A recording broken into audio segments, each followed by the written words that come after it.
الرحيم الحمد لله رب العالمين الحمد لله رب العالمين والصلاة والسلام على سيد المرسلين وعلى آله وأصحابه أجمعين.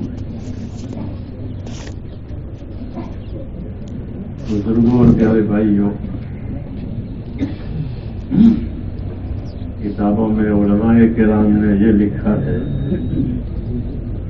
کہ ہر آدمی وہ آخرت کا مسافر ہے. کہ ہم جتنے بیٹھے ہیں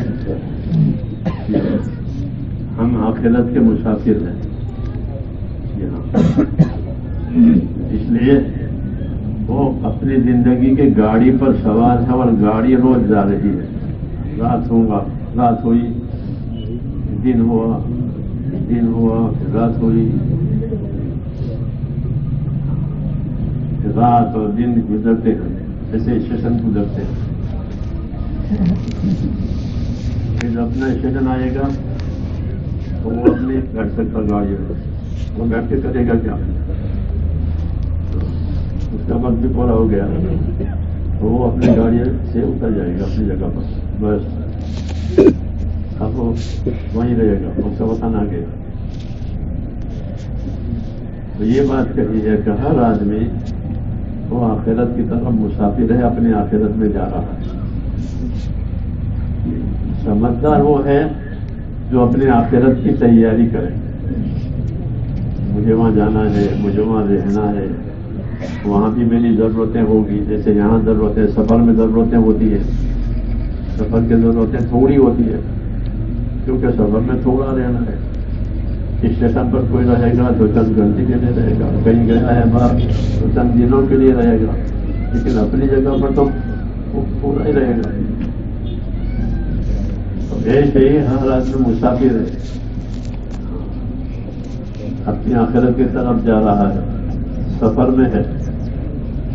تو سفر میں آدمی کو چوکس رہنا پڑتا ہے تاکہ مال سامان اس میں کوئی نقصان نہ آئے. ایسے ہی ہم چونکہ سفر میں ہیں اس لیے ہم کو یہ دعوت دی ہے کہ چوکس رہو. الکیس من دان نفسہ وعمل لما بعد الموت. یہ فرمایا الکیس من دان نفسہ وعمل لما بعد الموت کہ چوکس آدمی وہ ہے جو اپنی ذات پر قابو کرے. اپنی ذات پر قابو کرنے کا مطلب یہ ہے کہ اپنے آپ کو اللہ کی رضا والے کاموں میں لگاوے، اس کی ناراضگی کے کاموں سے بچائے. یہ مطلب ہے اس کا، یہ مطلب ہے الکیس من دان نفسہ کہ سمجھدار باہوش وہ ہے جو اپنی ذات پر قابو کرے، یعنی اپنے آپ کو اللہ کی ناراضگی کے کاموں سے بچا کر اللہ کی رضا والے کاموں پر لگائیں. دونوں لائنیں کھلی ہوئی ہے، ناراضگی کی لائن بھی کھلی ہے اور وہ رضا والی لائن بھی کھلی ہے. اللہ مجبور کسی کو کرتا نہیں ہے، مجبور نہیں کرتے، راہیں کھول دیے. دیکھو یہ صحیح ہے، یہ غلط ہے، جیسے یہ لال بتی ہے، یہ ہری بتی ہے. اب دیکھ لو اپنی سلامتی کس میں ہے. ظاہر بات ہے کہ سلامتی جو ہے وہ تو ہری بتی میں ہے، ہلاکت جو ہے وہ لال بتی میں ہے. وہ بچنے کے لیے ہے، یہ چلنے کے لیے ہے. ایسے ہی یہاں بھی تو فرمایا کہ سمجھدار آدمی وہ ہے جو اپنی ذات پر قابو کرے، اپنے آپ کو اللہ کی رضا والے کاموں میں لگائے. یعنی کہ موت کے بعد جو عمل کام دے وہ عمل آج کرے.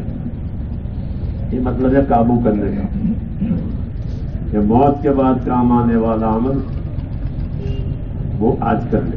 آج ہی موقع ہے. آج موقع اس لیے ہے کہ دنیا کو دارالعمل بنایا کہ یہ عمل کرنے کی جگہ ہے اور اس کے بعد بدلہ پانے کی جگہ ہے. یہاں عمل ہوں گے وہاں بدلہ ہوگا، اس کا بدلہ ہوگا کہ آپ کا یہ بدلہ ہے. چنانچہ کتابوں میں لکھا ہے کہ ہر آدمی کی قبر جو ہے اس کے عمل کا صندوق ہے. جیسے آدمی بکس میں اپنی چیزیں رکھتا ہے تاکہ ضرورت کے وقت کھول کر کے نکالے اور اپنا کام کرے، بکس میں چیزیں محفوظ رہتی ہیں. تو فرمایا ہے بزرگوں نے کہ ہر آدمی کی قبر جو ہے وہ اس کے عمل کا صندوق ہے. وہ جتنا عمل دنیا میں کرتا ہے وہ وہاں جاتا ہے. اس کے صندوق میں اس کا سامان جاتا ہے روز. جیسے آپ باہر سے آؤ گے تو اپنا سامان اپنے کباٹ میں اپنے صندوق میں رکھ دیا تاکہ ضرورت کے وقت میں نکال کر کے کام لے. ایسے ہی یہاں ہے کہ جتنے اعمال ہیں اچھے ہیں برے ہیں کہ وہ جا کر کے اس کی قبر میں جمع ہوتے ہیں. جب وہ جائے گا تو وہ دیکھ لے گا کہ میں نے اپنے قبر میں کیا کیا جمع کیا.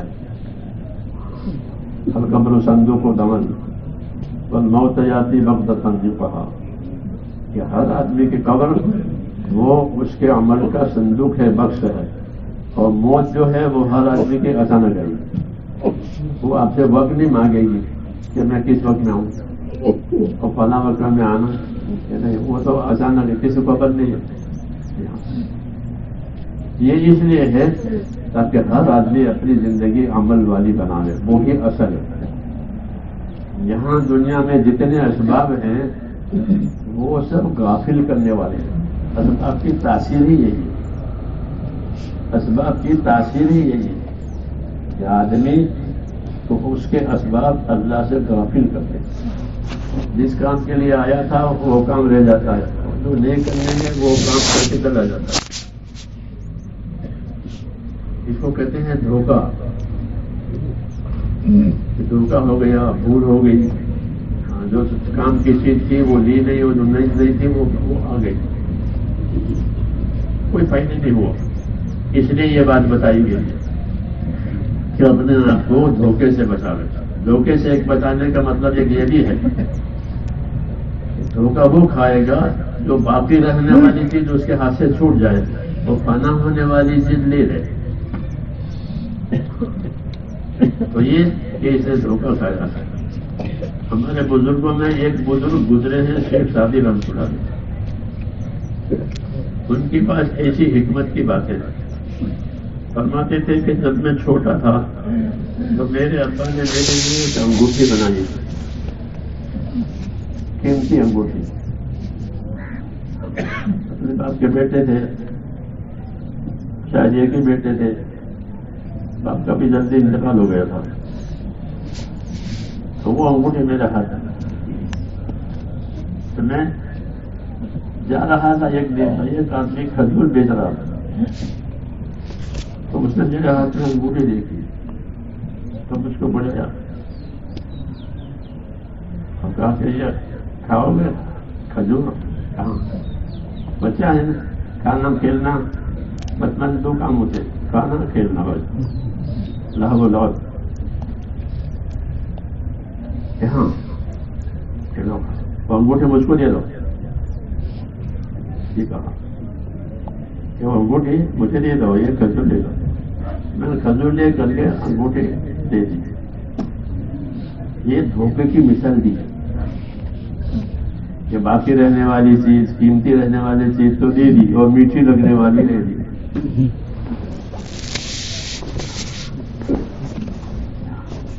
میٹھا کتنی دیر میں ایسا ہوگا یہ دنیا میں دھوکہ کھائیں گے کہ میٹھا لگا وہ لے لیا اور قیمتی تھا وہ کھویا. تو قیمتی کیا چیز ہے کہ ایک تو قیمتی ہر آدمی کی حیات ہے, اس کی زندگی قیمتی ہے اور ایک ہی مرتبہ ملے گی, دوسری دفعہ نہیں ملے گی. اب آپ کا یقین ہے ہمارا آج کا یہ بس اب نہیں ملے گی, آمد تک خاص ختم.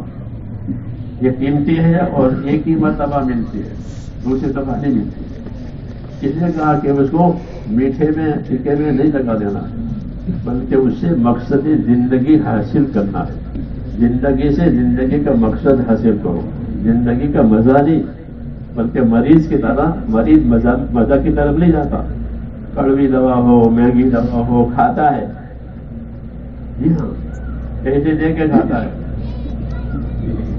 کیوں کہ اس کے سامنے اپنی تندرستی ہے, اس لیے وہ پیسے دیتا ہے, کڑوی چیزیں کر. سمجھدار ہے ایسے ہر آدمی کہ وہ اس کے مٹھاس کی طرف نہ دیکھے بلکہ مقصد زندگی طرف نظر کرے.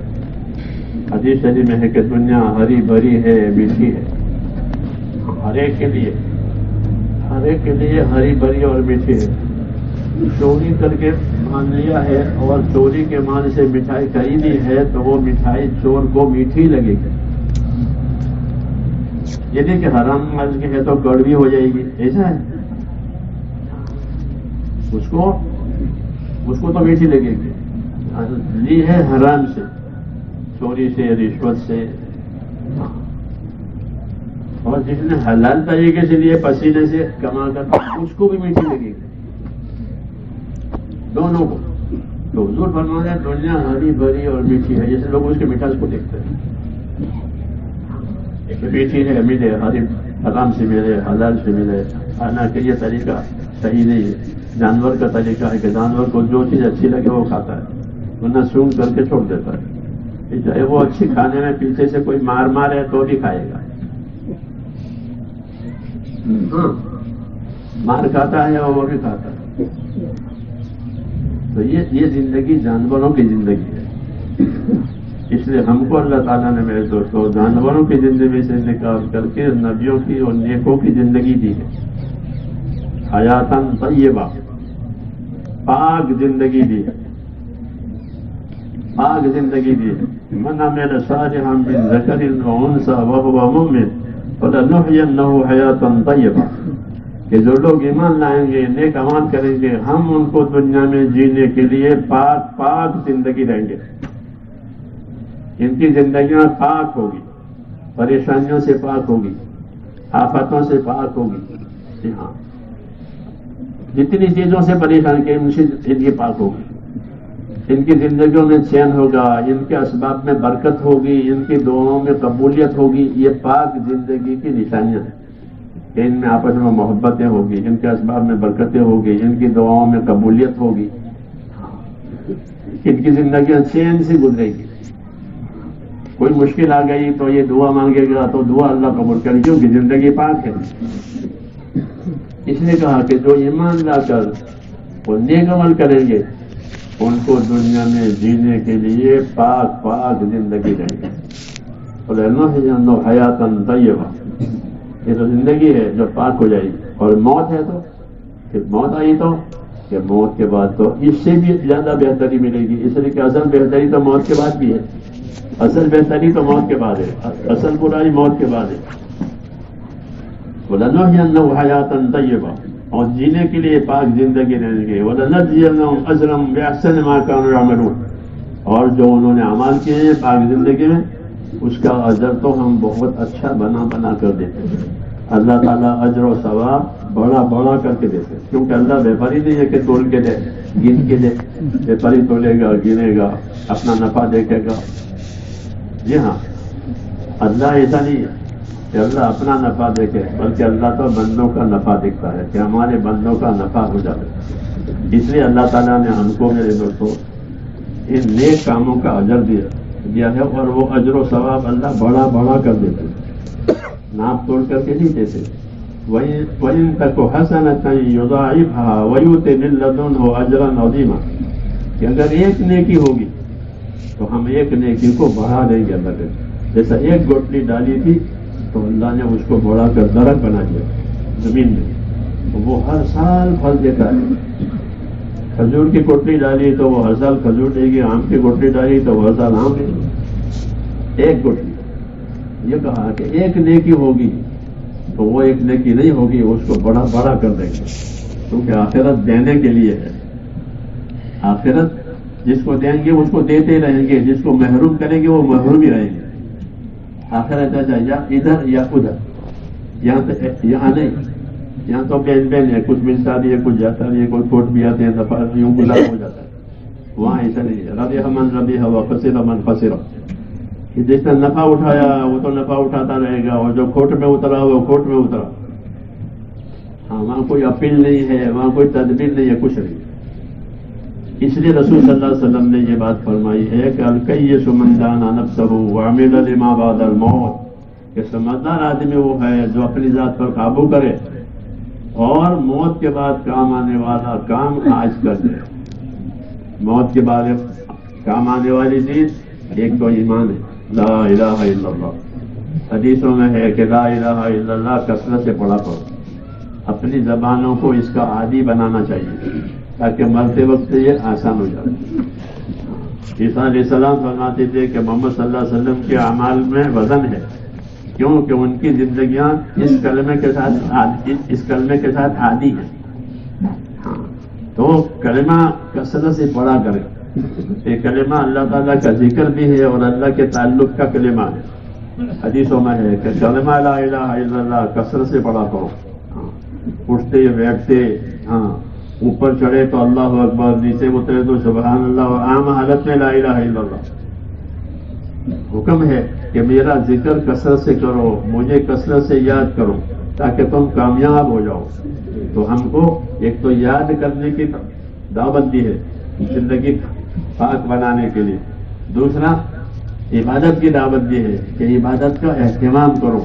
عبادت میں سب سے اونچی عبادت وہ 5 وقت کی نماز ہے، سب سے اونچی عبادت۔ اسلام میں 2 عبادتیں اہم ہیں، ایک نماز، ایک حج۔ ایسے کسی مذہب میں نہیں ہے جو ہم کو ملی ہے، ایک نماز ملی ہے، ایک حج ملا ہے۔ باقی روزے خیر خیرات دوسری قومیں کرتی ہیں، وہ روزے بھی رکھتے ہیں اور خیر خیرات بھی کرتے ہیں، پیسے بھی دیتے ہیں لوگوں کو، لیکن نماز حج یہ ہمارے لیے ہے۔ جی ہاں، کہ مسجدوں میں بلاتے ہیں اللہ تعالیٰ، یہ تو ہر روز، اور زندگی میں ایک مرتبہ بلاتے ہیں اپنے دربار میں۔ جی ہاں، جس کے پاس مال ہو ہمارے یہاں آوے، بیت اللہ پر آوے۔ اس میں علماء نے لکھا ہے کہ نماز اور حج یہ بہت اونچی عبادتیں ہیں اسلام میں۔ تو حج کا تو ہر ایک آدمی کے پاس طاقت نہیں ہے، اس لیے حج ہر ایک پر اللہ نے لاگو بھی نہیں کیے، لیکن نماز کی ہر ایک کے اندر طاقت ہے۔ نماز تو ایمان کی نشانی ہے، نماز کو اللہ نے ایمان سے تعبیر کیا ہے قرآن میں، وَمَا كَانَ اللَّهُ لِيُضِيعَ إِيمَانَكُمْ، کہ اللہ تمہارے ایمان کو ضائع نہیں کرے گا بلکہ تمہاری نمازوں کا تمہیں بدلہ دے گا۔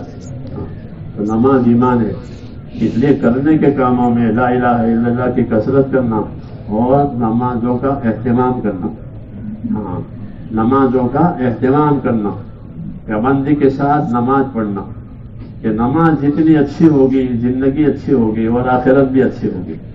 اس لیے میرے بھائیوں، ایک دعوت ہمارے لیے ہے کہ اپنی نمازوں کو اچھے سے اچھے بنا لیں، ہمارے درمیان میں کوئی بھی نماز نہ رہے، گھروں میں بھی نماز، مسجدوں میں بھی نماز، نفل بھی نماز، فرض بھی نماز، یہ ساری کمائی ہے اپنی آخرت کے لیے۔ اس لیے نمازوں کا اہتمام کریں، باجماعت نماز پڑھیں۔ جو لوگ باجماعت نماز پڑھیں گے ان کو مرتے وقت ایمان نصیب ہوتا ہے، یہ حدیثوں میں ہے کہ جو لوگ نمازوں کا اہتمام، باجماعت نماز پڑھنے کا اہتمام کرتے ہیں تو موت کا فرشتہ موت کے وقت میں اس کو آ کر کلمہ یاد دلاتا ہے کہ کلمہ پڑھ لو، تمہارے جانے کا وقت آ گیا ہے۔ تو وہ اس لیے آتا ہے کہ مرتے وقت شیطان بھی آتا ہے، اور وہ اس کو دوسری باتیں بتا کر کے کوشش کرتا ہے کہ یہ دنیا سے بے ایمان جائے۔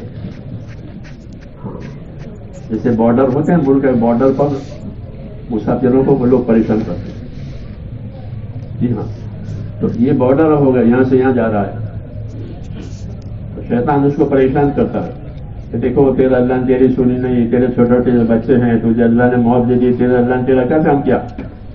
تو وہ اللہ سے بیزاری بناتا ہے مرنے والے کو، تو مرنے والا اللہ سے بیزار ہو کر مرتا ہے۔ ہاں، کتابوں میں لکھا ہے موت قید الشیطان عند موت الانسان، ایک کتاب لکھی مفتی شفیع صاحب نے، شیطان کی بدکاری انسان کے موت کے وقت میں، کہ کس طرح اس کا ایمان برباد کرے، کس طرح اس کو اللہ سے بیزار کر کے مارے۔ تو شیطان ان پر داؤ چلتا ہے جس کی نمازیں نہیں ہوتی، نماز ہوتی ہے تو موت کا فرشتہ شیطان کو ہٹاتا ہے۔ اس کی فضائل میں لکھا ہے کہ نماز کی پابندی کرنے والوں پر فرشتہ مددگار بن جاتا ہے اور فرشتے شیطان کو ہٹاتا ہے کہ تو ہٹ یہاں سے۔ پھر اس کو کہتا ہے کہ اللہ کے ولی تو اپنا کلمہ پڑھ لے، تجھے جانا ہے، اپنا کلمہ پڑھ لے ایمان کا، تجھے یہاں سے جانا ہے۔ تو وہ مددگار بنتا ہے. جی ہاں، اس لیے میرے دوستو اپنی زندگی کو آخری صحیح بنانی ہے. حضرت عمر فرماتے تھے رضی اللہ عنہ کہ جیسی زندگی آدمی گزارے گا ویسے مرے گا. کما تحیون تموتون، کہ آدمی جیسی زندگی گزارے گا ویسی موت آئے گی، اور جیسا مرے گا ویسا اپنی قبر میں سے اٹھے گا. ہاں، یہ ترتیب ہے اللہ تعالیٰ کی. اس سے ہر آدمی آگاہ رہے اور اللہ سے مانگے کہ اللہ تعالیٰ ہمارا انجام، ہمارا آخری نتیجہ اچھے سے اچھا بتا. یوسف علیہ السلام دعا مانگی، توفنی مسلما والحقنی بالصالحین. توفنی مسلما والحقنی بالصالحین. پیغمبر ہے لیکن دعا مانگ رہے ہیں کہ اللہ مجھے اسلام کے ساتھ موت دے. حضرت ثانی فرماتے تھے کہ یوسف علیہ السلام حسن خاتمہ کی دعا مانگ رہے ہیں کہ میرا خاتمہ اچھا ہو جائے. وہ تو نبی ہے، کریم ابن کریم. جی ہاں، بڑے نبی ہیں، مگر خاتمے کی دعا مانگ رہے ہیں کیونکہ یہ بڑی چیز ہے. تو یہ دعا مانگی ہے کہ توفنی مسلما والحقنی بالصالحین. یا اللہ مجھے اسلام کی حالت میں موت دے اور موت کے بعد مجھے اپنے نیک بندوں سے ملا دے. یہ ہدایتیں ہیں میرے دوست زندگی کی. اس کا اپنے آپ کو فکر کے ساتھ پابند کرنا ہے. دنیا کی چمک دمک سے، دنیا کی مال دولت سے دھوکہ نہیں کھانا ہے. یہ دھوکے کا سامنے دھوکہ ہے کہ باقی کو چھوڑ کر پانی میں لگا. جیسے وہ میں نے کہا نہیں، انگوٹھی لے دی اور کھجور لے لی، یہ دھوکہ کھایا. ایسے دھوکہ ہم لوگ کھاتے ہیں. شیطان دنیا کی طیب تاب، دنیا کی ذوق زینت ساری لا کے کھڑی کرتا ہے. اب آدمی اس کے اوپر رجھتا ہے. جیسے چھوٹا بچہ کھانے کی چیزوں پر ہنس کرتا ہے، ضد کرتا ہے. ایسے ہی ہے تو دنیا کو شیطان زینت دیتا ہے. آپ بازاروں کو دیکھو، پھر بازاروں کو جیسے گھروں کو دیکھو، کیونکہ بازار والے سامان لاتے ہیں کہ جو گھروں میں لے جاؤ، اپنے گھروں کو سجاؤ، فرنیچر لے جاؤ. ہاں، حالانکہ سارا فرنیچر دیکھنے کے لیے ہی ہوتا ہے، استعمال کے لیے نہیں ہوتا. استعمال کے لیے ہوتا ہے، استعمال میں تو ایک پیالہ، ایک چمچی، ایک پلیٹ، اور کیا کرے گا؟ جانور ہو تو ڈالا لے، یہ تو پلیٹ لے کے بیٹھے گا. اسے کہتے ہیں غفلت کا سامان، کہ جس کی ضرورت نہیں ہے وہ لائے، اور جس کی ضرورت ہے وہ نہیں لیا. صدقے کی ضرورت ہے، آدمی کو صدقے کی ضرورت پڑی ہے. صحابہ نے پوچھا قبر میں جو تپش ہوگی، جیسے بجلی چلی جاتی ہے تو ہمارے پکے گھروں میں تپش ہوتی ہے، بچے پریشان ہو جاتے ہیں. کہ تپش کا کیا علاج ہے؟ قبر میں تپش ہوگی. آپ نے فرمایا اس کا علاج تمہارا صدقہ ہے، کہ تمہارے صدقے سے تمہاری قبروں میں ٹھنڈک ہوگی. امام غزالی فرماتے ہیں ہر آدمی روز صدقہ کرے. جیسے روز پیٹ پر اینٹ رکھے تو مکان بنتا ہے. ایک دن 50 اینٹیں رکھ دی پھر چھوڑ دیا تو مکان بنے گا. روز عمل کرے. تو فرمایا روز صدقہ کرو، چاہے ٹکڑا روٹی دینا پڑے. یہ نہیں کہ مال دولت خیرات کرنی پڑے، ٹکڑا روٹی دے دو، اللہ تو اس کو بھی بڑھائے گا. کہ روز صدقہ کرو. کیوں؟ کہ اپنے لیے ہے، غریبوں کے لیے نہیں، اپنے لیے کرنا ہے. تو اس لیے میرے دوستوں یہ آخرت بننے کا کام ہے. نمازوں کا اہتمام، صدقات کا اہتمام، توبہ استغفار کا اہتمام، کہ اللہ سے اپنے گناہوں کی معافی مانگے. معلوم نہیں کب وقت آ جائے. تو اگر توبہ کر کے گیا ہے، استغفار کر کے گیا ہے تو اللہ عذاب نہیں دے گا. وما كان الله ليعذبهم وانت فيهم وما كان الله معذبهم وهم يستغفرون. اللہ ایسا نہیں ہے. نبی سے کہہ رہے ہیں کہ آپ امت میں زندہ موجود ہو تو امت پر عذاب نہیں آئے گا. نبی کی برکت ہے. اور اگر نبی نہیں رہے ہیں تو یہ استغفار کر رہے ہیں اللہ سے اپنے قصوروں کی معافی میں، تو بھی عذاب نہیں آئے گا. تو استغفار گویا نبی صلی اللہ علیہ وسلم کے وجود کا بدل ہے. اگر نبی ہوتے ہیں تو عذاب نہیں آئے گا. نبی رحمت ہے. لیکن نبی نہیں ہے تو کہ اپنے گناہوں کی معافی مانگے، استغفار کریں، توبہ کریں روز، تو انشاءاللہ پھر خیر ہوگی اور خیر کی طرف طبیعتیں چلے گی. اس لیے نمازوں کا اہتمام کرنا، ذکر تلاوت کا اہتمام کرنا، جیسے رمضان میں کیا تھا. یہ نہیں کہ رمضان رخصت ہو وہ ساری چیزیں رخصت ہو گئی، یہ نہیں. ایک رمضان دوسرے رمضان کو چارج دیتا ہے. یہ رمضان اچھا گزرا ہے تو اگلے رمضان تک اچھا گزرے گا، پھر وہ دوسرا رمضان چارج لے لے گا. جسے گورنمنٹ کا دھرم وہ چارج لیتا ہے اپنے. جی ہاں، تو اس لیے اپنا رمضان اچھا گزرا ہے، اب سال بھی اچھا گزرے. اللہ زندگی دے گے تو اگلے سال تک، اگلے رمضان تک پہنچ جائیں گے، نہیں تو اچھی زندگی کے ساتھ دنیا سے جائیں گے. اللہ مجھے بھی توفیق دے، آپ کو بھی توفیق دے. تو اس کا اہتمام کرے، نمازوں کا، ذکر تلاوت کا، صدقہ خیرات کا. اللہ نے بہت مال دیا ہے، غریبی نہیں ہے، بہت مال ہے لوگوں کے پاس. دیکھ لو بازاروں کو. جی ہاں، کیونکہ جن علاقوں میں مال نہیں ہوتا وہاں کے بازار ایسے گرم نہیں ہوتے جیسے آپ لوگوں کے بازار گرم ہیں گجرات کے. کیوں کہ گجرات میں مال بہت ہے، یہ مشہور ہے. تو اللہ نے مال دیا ہے تو اپنے مال سے فائدہ اٹھائے. تو مال نعمت ہے، مال نعمت ہے، راحت بھی ملتی ہے مال سے، ضرورت بھی پوری ہوتی ہے اور آخرت بھی بنتی ہے. مال کا یہ فائدہ ہے. تو اسے اپنی آخرت بنانا تو کریں گے انشاءاللہ. اللہ کی یہی دعوت ہے کہ جو میں نے تم کو دنیا دی ہے اس سے آخرت بناؤ.